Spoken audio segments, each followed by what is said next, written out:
સત્સંગ રાખી એમના ઈષ્ટદેવ ગુરુ મહારાજને તેડાયા, સાથે સાથે અમારા ગુરુ મહારાજને પણ તેડાયા.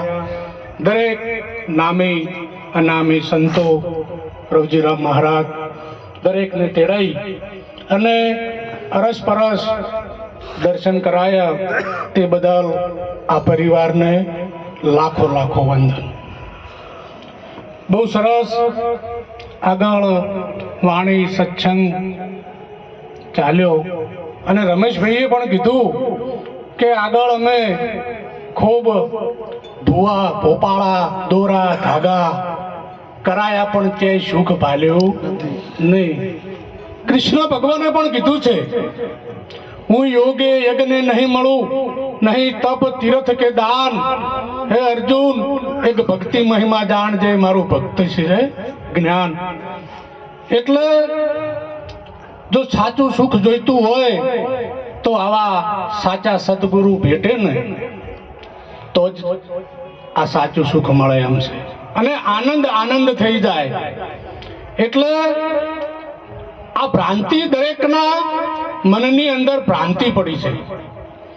એક ભાઈ સવારના વહેલા ઉઠી અને ખેતરમાં જતા હતા. વચમાં એક મોટું કાળું દોયડું પડ્યું હતું. એટલે ઓયાને એમ થયું કે કેવડો મોટો હાપ પડ્યો છે.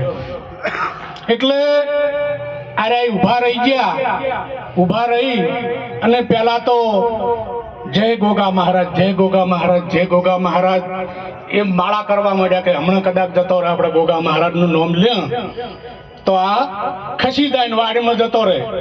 અડધો કલાક હોય ને તો માળા કરી પણ પેલું લગીરે ખસ્યો નહીં.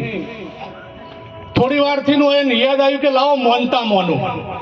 એટલે એને તો બાધા રાશિ મોનતા મોની કે આ ગોગો વસમાંથી જતો રહે ને તો નાળેર કર્યો ને થાળી કર્યો, પણ એમ કરવા છતાંય આ કોઈ ખસ્યું નહીં.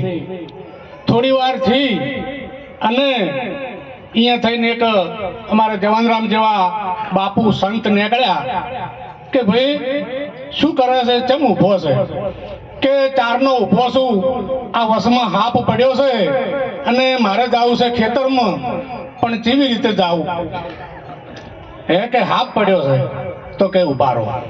એના ગીજામાં બેટરી હતી અને બેટરી કાઢી અને આમ કરીને આમ ટોર્ચ કરીને તો જોયું તો કે ભાઈ આ તો દોયડું છે. એમ ખરેખર આપણને એક ભ્રાંતિ થઈ છે અને આ ભ્રાંતિમાં ભૂલો પડ્યો છે આ જીવ.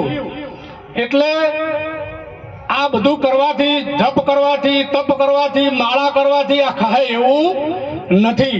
એના માટે જ્ઞાન રૂપી પ્રકાશ કરવો પડશે, અને એ પ્રકાશ કોણ કરે? આવા સંતો. માટે કરી અને એક નાનું ખાલી 2 મિનિટનું ભજન છે, આટલું બોલી અને તરત જ તો આટલું બોલી હું મારી વાણીને વિરામમાં. બોલો સતગુરુ મહારાજની જય હો.